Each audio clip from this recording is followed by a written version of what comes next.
Hey, what's happening? Welcome to Mates TV. So, MILOS KERKEZ to Liverpool is done and dusted. £40 million from Bournemouth. Andy Robertson's long-term replacement / successor, question mark. Let's have a little chat about it really, because it's a big outlay in a position that I think going into the summer, most Liverpool fans would have said is very, very high priority in terms of their sort of shopping wish list. And Kerkez was very much top of that list, and certainly has been for the last 12 months. You'd say there's been a number of names been linked at left back and left centre back, and a combination of both with the Reds over the last couple of years. Kerkez has really emerged, I think, as a top Premier League player, particularly over the last season. Liverpool have gone and done it. So baseline, top line, good.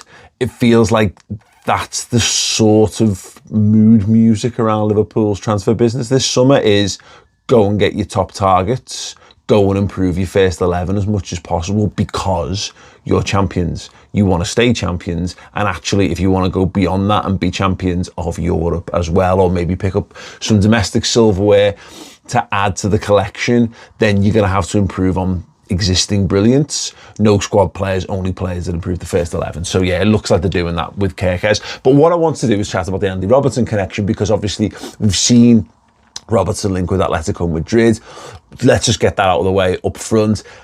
That would be terrible for Liverpool. I think if Liverpool were to let Andy Robertson go, look, we've been in situations before where we've had no good left backs. None whatsoever. As it stands, with Kerkez coming in, that puts Liverpool on 3 good left backs. 3. And actually they've got a few decent young ones as well, which is fascinating, because I grew up in the 90s and the 2000s watching Liverpool, and I don't think, it's not even about think, I can say with absolute certainty, I have never loved a Liverpool left back to the degree to which I love Andy Robertson.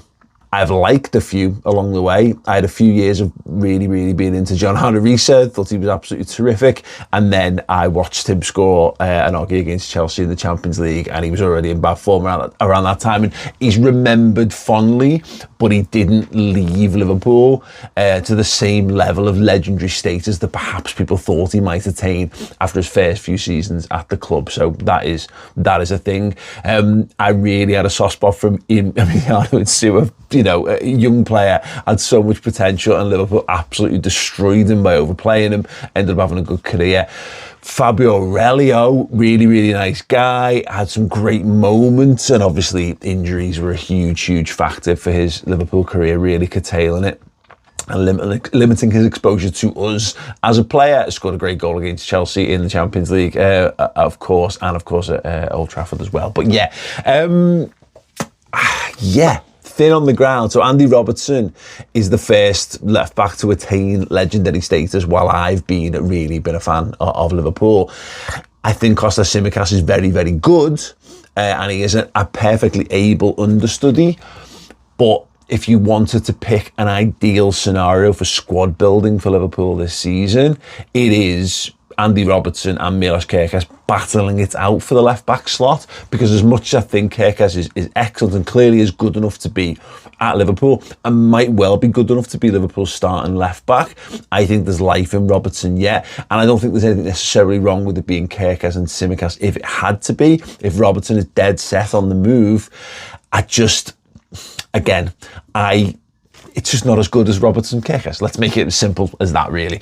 So yeah, let me know your thoughts on that first and foremost in the comment section underneath, and do make sure you subscribe to the channel if you haven't done so already. I'm terrible for asking people to do that. So yeah, please do. We're creeping up there. Let's see if we can get to 200k at some time before I go fully grey. That would be great. So yeah, anyway, KERKEZ is exciting. I think Robertson's the benchmark.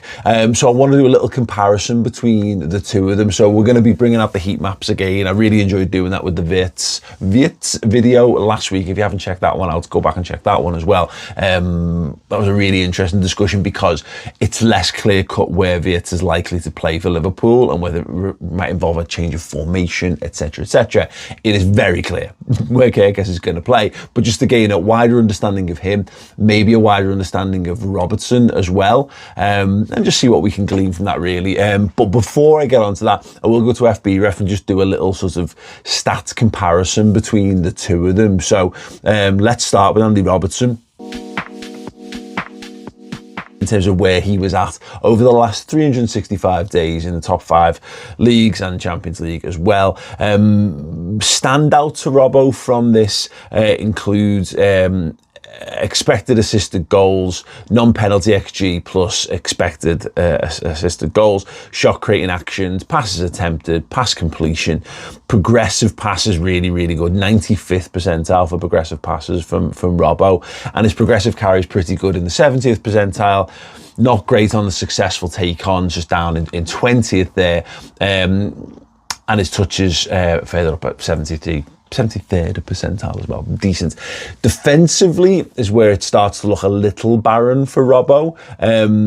Tackles, interceptions, blocks, clearances, and aerials won, not outstanding for the Scot in that regard. So let's now slide over to Kerkez and just look what he's bringing to the table. Now, first off the bat, and you know, anyone ever played Champ Manager, Footy Manager, you know, you learn after a while to almost read a player by looking at the screen. You get an overview and you can kind of read it without reading through the individuals. We talk about this a lot on this channel, where with the FBref ratings, lots of green generally means really good, and while Kerkez has that, not quite the same level of outstanding highlights as Robertson. So let's talk through it. His non-penalty, that's easy for me to say, his non-penalty goals pretty decent, 60th percentile. Assists, 70th percentile, cool. Expected assist is low, around 59. Shot creating actions decent, 62. Not stunning, any of this stuff. Moving on then, pass completion rate is not, again, not stellar from that, and his pass attempted. Now, some of this we can make the case of is obviously a stylistic difference between Liverpool and Bournemouth, perhaps. Although I would suspect Bournemouth not wildly dissimilar. Anyway, progressive passes, 67th. Progressive carries, now this is very good, 85th percentile. Successful take-ons, much higher than Robertson's, but only in the 55th percentile. Touches, progressive passes received, so getting the ball higher up the pitch as well. It's good. And then we get into the defensive stuff, and this is where he shines far and above what Robertson's got going on. Tackles not great, but interceptions is much higher, blocks is higher, clearance is higher, and aerials won much higher as well. So when we line them up together, we'll get the old spider diagram out for this. It's actually quite a fascinating one, because what I was expecting to see prior to looking at any of this was these two to be much of a muchness, and maybe Kerkez being in a similar sort of shape but bigger, because I think Robertson had probably his poorest season as a Liverpool player last year, but there's some real differences between the two in this, and actually what you're seeing from Robertson is a bit more Robertson the creator.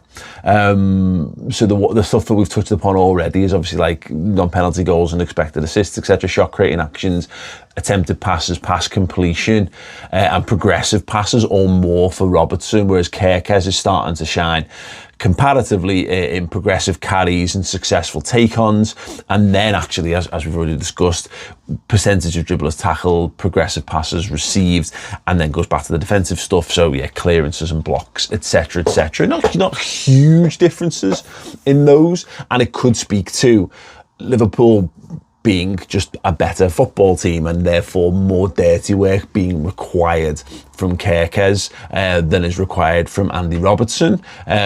Or, you know, again, we've seen it. I don't think defensively, from my eyeball test, I think it was Robertson's weakest season. Put us under pressure a couple of times with a few mistakes. Not that that will necessarily be carried over into these, but it is a discussion point. What I think the thing that stands out so far is that progressive carries thing, where that marries up with what we're being told and what we'll have seen of Kerkez. Is he's a flyer. He's a flyer. He wants to get on the ball and really stretch, and that reminds me of Robertson, and that's what I think of Andy Robertson as, really powering forward with the ball on that left-hand side, whereas what we're seeing in those stats is a bit more Robertson making up for maybe a lack of the physical side of things with better on the ball stuff, but also that just could come with a bit more experience and a bit more time. And it also goes to show that, again, there's still plenty left in Robertson because he's doing good things with the ball. What we will do then is move on to heat maps next. Okay, first up, let's look at Robertson in the Premier League last season and his heat map, and you can see it's what you would expect from Robertson, who is to say a full left-hand side footballer. This is what we've become accustomed to watching from fullbacks from Liverpool over the years. We've obviously toyed a little bit with the inverted stuff in the last sort of year and a half-ish of Klopp, but we've seen much more traditional fullback usage in the slot last season, and you're seeing that where Robertson's getting on the ball more often than not between the 18-yard boxes, which is to say, in old school parlance, much more left wing backy kind of areas, or perhaps old school left midfielder, where you are a borderline box to box, albeit on the left hand side. And actually, you can see there's a little rise of the hotspot for Robertson inside the left hand side of the penalty area as well, and that's him obviously getting back into position. Some of that might be maybe from defensive corners. I think he does the near post, if I'm right in thinking, a lot of time for Liverpool. So some of that will be him getting that first header or whatever. But yeah, not loads of pure defensive left back work, but also actually less than I would expect from Andy Robertson in terms of pure almost left wing stuff, and that is getting in beyond the line of the opposition defence and getting balls in from the dead ball line, which I think we saw Tsimikas try a few times, particularly in the early stages of the season when he was getting more game time. But yeah, it's a good old solid Andy Robertson heat map.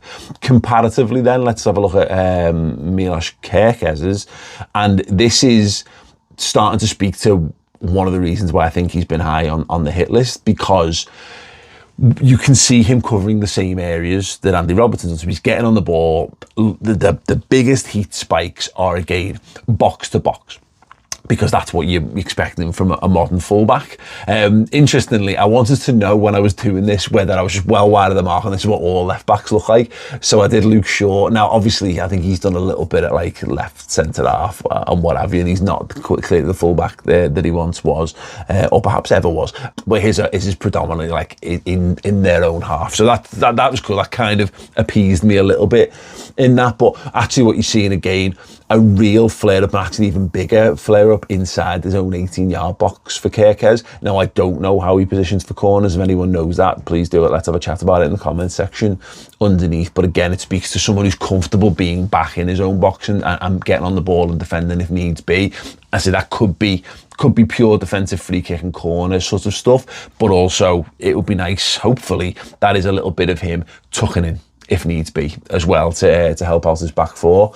But one thing you can see on the other end of the pitch is that real hotspot just getting into the left-hand side of the 18-yard box. And they're the areas where I think Liverpool will be looking for more from, because clearly adding more pace from the right hand side. And I think the same will be true of Frimpong and Bradley over on the right-hand side as well, is that you linking up on that left-hand side with Gakpo or Diaz, and then underlapping or overlapping runs and just stretching defences. You know, when you really want to pin a team back, you're going to need to attack in a variety of ways. And we know from that left-hand side, especially Gakpo likes that Coutinho-esque cut inside onto his right foot to open up for a shot. Well, cool. If people know you're going to do that, that can limit your output in some regard. But if you've got a flyer coming up on the outside, then it means you can slip a ball through, and you've opened up a world of opportunity for Liverpool from a much more dangerous position. And when you're crossing from those sort of areas, that's when you're getting into corridor of uncertainty type crosses where things ping off ankles, madness can ensue. You can pick up, knockdowns, rebounds from inside the 18-yard box as a striker, or you can pick up own goals just by craziness happening where defenders can't quite clear their lines. So that's encouraging. But one thing I wanted just to kind of go on to in the heat map thing is what I would call the benchmark. So the benchmark for me is prime Andy Robertson, and I toyed with what might be the best way to display this, and I thought about 18-19, obviously Liverpool 97 points, won the Champions League. I thought about 19-20 when Liverpool obviously go on and win the league, slowed somewhat by the rise of COVID, but I went with what we've all come to know as not quadruple season, the League Cup, the domestic cup double season, which is what it actually was, or the quad challenging season, however you wish to refer to it. So let's have a look at Andy Robertson's heat map from that season. Yeah, that is the absolute business. And that is, like, if you consider a progression, Kerkez is not yet, but Kerkez is 21 years old and has so much room for improvement. And that right there is like the best of Andy Robertson. That is Robbo, who's got all his pace, he's got all his fire and determination, he's got experience to add into it as well. And yeah, just absolutely owning the entire left-hand side of the pitch. So yes, he's doing the stuff inside the 18-yard box, and again, corner defensive work. He's doing the pure left-back defensive stuff, which is right in the back corner as well. Then he's totally dominant box to box. It's all over. It's just lit up like an absolute, well, not even like a Christmas tree. Lit up like how my wife hates a room to be lit up. That is to say, with one huge overhead light that does the job. Blanket coverage. But actually, even beyond that as well, so it isn't actually that hotspot on the left-hand side, high up in the opposition half, goes beyond the edge of the 18-yard box as well. It's that real dangerous area. And then inside, and then massive flare-up inside the left-hand side of the 18-yard box as well. Just like... yes, this for me is the benchmark. This is what Kerkez will be almost like pinned up on the wall. I'd be going, this is what you are right now, and this is what we want you to become. This is your progression path. We want you to totally and utterly boss Liverpool's left-hand side from left back. Are you up for it? And given how free he's been talking about Liverpool and signing Liverpool things before he'd even signed as a Liverpool player, I suspect he would be very, very up for this challenge indeed. So yeah, really, really good. And can he get to that? Who knows? Because, and I think we do this sometimes, where you start to see the tailing off of a footballer, that recency bias kind of comes in sometimes, and it can be easy to forget just how good a certain footballer is or was, and often you need them to move on so the nostalgia can kick in and you can remember all of the good times. I don't think I'm ready to let Andy Robertson go yet, and I don't think Liverpool should be ready to let him go yet either, because he is an absolutely sensational footballer, and it's actually not just what he brings to Liverpool on the pitch, it is inevitably what he brings off the pitch. This is a born leader, and my fear with this is that you can let too much experience go too soon. Now, obviously, Alisson will stick around, Van Dijk's going to stick around, Salah, we know, sticking around. You've got a good sort of, not quite spine there, but when you put McAllister in the middle of it, who's won everything as well, then you've got a great experience spine within there. But sometimes Liverpool have done this in the past. We did this after the treble season in 2001. We let a few too many experienced players go over too short a period of time, and then you're asking kids to kind of kick on, kids and backups, and that is my big fear on that left hand side. Robertson has got, if he wasn't better than Tsimikas, I think we'd have definitively found that out last season. I think it was really telling that Tsimikas started in rotation and didn't end very much in rotation. When the chips were down, when Liverpool had big games of football that we wanted to win, Robertson started playing back to back to back, and that was probably to his detriment at that stage of his career. We have legged Andy Robertson, legged him. It's stunning that he's got anything left in the tank, and there is, of course, that possibility that last season could have been his Fabinho's last season, where there's real warning signs there. And actually what you should do, it's like when things start to break on your car and you start to have to pay out for more and more and more. That's when the common understanding is get shut, because these things are not going to, you know, suddenly stop happening. You're going to find that the next thing goes and the next thing goes and the next thing goes. However, if you've got Kerkez in, I think you can afford to allow that to happen with Robertson. And look, I want to get to a world where we're not just letting lads go on free transfers. And I did talk a couple of years ago about how I think we need to sack off this like guard of honour, clapping players away from the club, you know, be a bit more ruthless at times.